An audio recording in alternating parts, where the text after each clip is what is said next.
상계그림속 교육원장 조태현입니다. 홍익대학 입학사정관을 보게 되면 크게 1단계에서 서류 전형으로 통과가 되겠죠. 미술활동 보고서와 내신을 통해서. 그 다음 2단계에서는 본질적으로 문제풀이를 진행을 하고 드로잉을 하고 서류에 대해서 교수님들과 이제 대화를 나누는 것인데, 학생들이 제일 많이 힘들어하는 게 어떤 문제 출제 유형에 대해서 학생들 고민하는 부분이 있어서 자리를 마련했습니다. 홍익대학교 문제 출제 유형 크게 세 가지를 기억하시면 될 것 같습니다. 첫 번째, 미술사의 흐름; 두 번째, 교과서의 흐름; 세 번째, 전시의 흐름. 자, 우리가 현대 미술이라고 한다면 1789년 프랑스 대혁명 때부터 현대 미술이라고 얘기를 합니다. 주로 그렇습니다. 그 전에는 작가들, 이제 화가라든지 그런 분들이 그 귀족들의 그림을 그린다든지 왕족에 관련된 그런 그림을 그렸다면 이제 그런 그림들이 거의 이제 그릴 수 없게 됐죠. 자, 그때 많이 대두됐던 미술 사조가 아마 인상주의일 겁니다. 인상파가 시작이 돼서 감정, 느낌, 이미지로 어떤 미술을 그리는 대표적인 화가로 보면 마네, 모네, 드가, 세잔, 그리고 후기 인상파라고 한다면 고흐, 고갱 이렇게 진행이 되는데, 예전에 홍익대학교 입시 문제에서는 이런 미술 사조를 이야기하는 문제들이 상당히 많이 나왔습니다. 그렇지만 지금은 그렇지 않습니다. 최근 한 4년 동안의 문제 유형을 보게 되면 미술 사조를 이야기하는 거는 거의 한 10% 정도밖에 안 돼요. 자, 그럼 나머지 한 90%는 어떻게 되느냐? 그 중에서 40%는 개념 미술이 들어갑니다.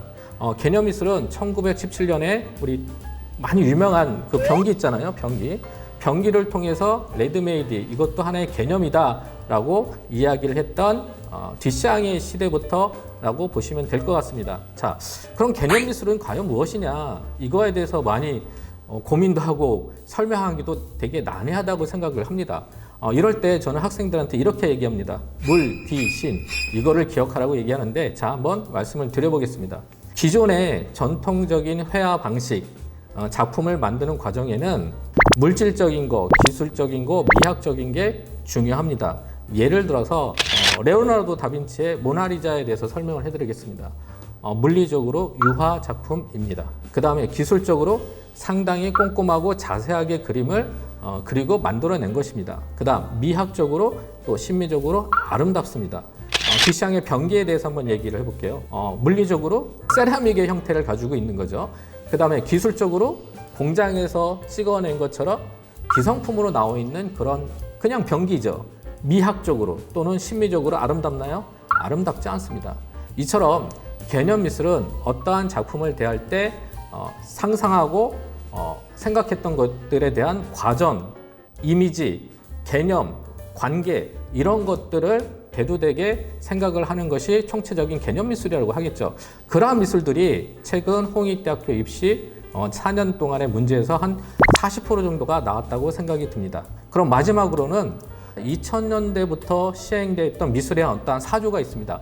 그 사조를 관계 미학이라고 합니다. 어른과 아이와의 관계, 남자와 여자의 관계, 그 다음에 스승과 제자의 관계. 이처럼 현재 우리가 살고 있는 사회 현상에서는 관계 속에서 이루어지는 겁니다. 서로 소통을 하는 거죠. 그렇기 때문에 어떤 미술 작품을 볼 때 거기에 참여를 하거나 그거를 바라보는 관점이 조금 더 적극적으로 나타나는 그런 미술 사조를 관계 미학이라고 하는데, 최근에 이러한 내용들이 상당히 많이 나옵니다. 홍익대학교 문제 출제 유형을 보게 되면 공공미술이 많이 나옵니다. 올해 가장 핫한 전시가 하나 있었죠. 마우리치오 카텔란, 리움 미술관에서 있었던 바나나 전시라고 얘기하는데, 바나나도 이렇게 띄워버리면 그 형태가 없어지는 거예요. 누가 먹어버리면. 근데 이것도 하나의 작품으로 이해가 되는 거죠. 그래서 이런 관계미학적인 공공미술적인 그런 내용이 현재로는 홍익대학교에서 많이 출제가 되었다고 보시면 될 것 같습니다. 자, 그렇다면 이러한 내용들을 어떻게 또 접근하느냐, 이 접근 방법에 있어서는 교과서가 상당히 중요합니다. 미술 감상과 비평, 미술 창작, 미술 만들기, 이런 교과서가 한 25권에서 한 30권 정도 있습니다. 이런 미술책에서 거의 나온다고 보시면 될 것 같습니다. 자, 그 예를 조금 제가 드리게 된다고 보면, 여기에 있는 내용, 이 뱅크시에 대한 내용, 이런 것들이 많이 나오는 겁니다. 미술 교과서에서. 교과서에서 나와 있는 미술 작가들의 내용을 조금 더 참고하기 위해서 단행본 미술책 같은 거를 보시면 상당히 도움이 되신다고 볼 수가 있습니다. 이런 책들은 어마어마하게 많이 나와 있어요. 이렇게 드라큘라 이런 작품도 있는 거고, 지금 제가 화면에서 띄워드린 이 내용은 2022학년도 수시 문제에서 나왔던 문제 출제 유형입니다. 자, 브랑크스의 뮤즈라는 잠자는 뮤즈라는 그런 내용입니다. 미술 교과서에 있었던 거고요. 2022학년도 수시 모집에 대한 홍대 세종 캠퍼스예요. 보시게 되면 이렇게 공공미술이 나왔어요. 여기 어떻게 적혀 있냐면 산림청은 회색빛 도시를 초록색으로 물들이겠다라는 의지를 보여주는 내용을 이렇게 만들었다고 이야기합니다. 이게 관계미술이자 공공미술의 일부분이라고 생각하시면 될 것 같습니다. 2023학년도죠. 가의 작품은 이제 공중 우리가 이제 전화기 부스를 이제 친환경적으로 바꾼 그런 내용이고, 나의 작품은 패키지, 박스의 형태를 띠고 있는 거고, 다의 작품 바로 이겁니다. 이것도 미술책에 있어요. 여기에 이렇게 적혀 있어요. 공공을 위한 디자인. 디자인은 본질적으로 이전보다 나은 상태를 추구한다. 이거를 슈퍼그래피라고 합니다. 미술책에서 이렇게 나옵니다. 2023학년도 세종 캠퍼스 미술계열 문제입니다. 이렇게요. 자전거 거치대가 되겠죠. 이것도 미술 교과서에 있었던 것들이에요. 이것도 있습니다. 놓치마 정신줄이에요. 만화입니다. 만화. 홍익대학교 세종 캠퍼스에서 2021학년도, 2022학년도 두 번 나왔습니다. 이렇게 컷을 한 3컷, 4컷 정도 나온 다음에 한 컷을 비워놓은 다음에 이 컷에 들어갈 내용을 직접 그리시오. 이런 내용이라든지 이 만화가 시사하는 내용에 대해서 한번 설명해 보세요. 뭐 이런 시험 문제가 나왔던 것이에요. 올해 2023학년도에 수시 모집 때 있었던 그런 문제에 대해서 제가 한번 안내를 좀 한번 해드리겠습니다. 자, 가의 작품이 환경 문제를 나타내는 그러한 작품이에요. 버려진 부스인데 이 부스가 그 공공미술로 해서 재탄생되는 거죠.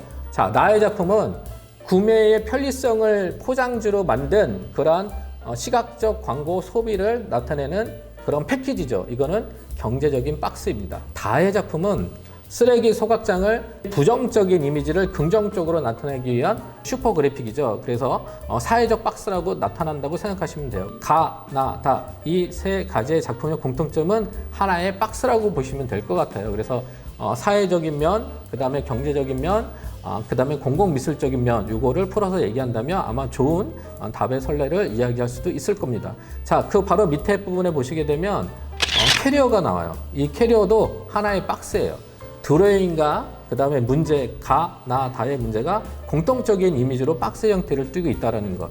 합격한 학생을 살짝 이렇게 띄워드렸습니다. 이거는 자유와 행복, 즐거움, 여행을 찾아가는 그러한 그 드로잉을 한 거죠. 네, 이렇듯 홍익대학교 입학사정관 출제 유형은 미술 교과서를 보시는 게 상당히 유리하다고 보실 수 있습니다. 자, 첫 번째, 현대 미술 분야에서 나옵니다. 이런 현대 미술 속에서 미술 사조는 한 10% 정도 나온다고 보시면 되고, 개념 미술은 40%, 관계 미학, 이렇게 공공 미술 쪽에서 한 50% 나온다고 생각하시면 될 것 같습니다. 자, 다시 통틀어서 이 모든 분야들은 미술 교과서에서 나온다고 보시면 될 것 같아요. 그래서 미술 교과서를 필독하시고 공부를 많이 하신다면 거기에서 문제 출제가 많이 되기 때문에 상당히 도움이 되실 거라고 생각이 됩니다.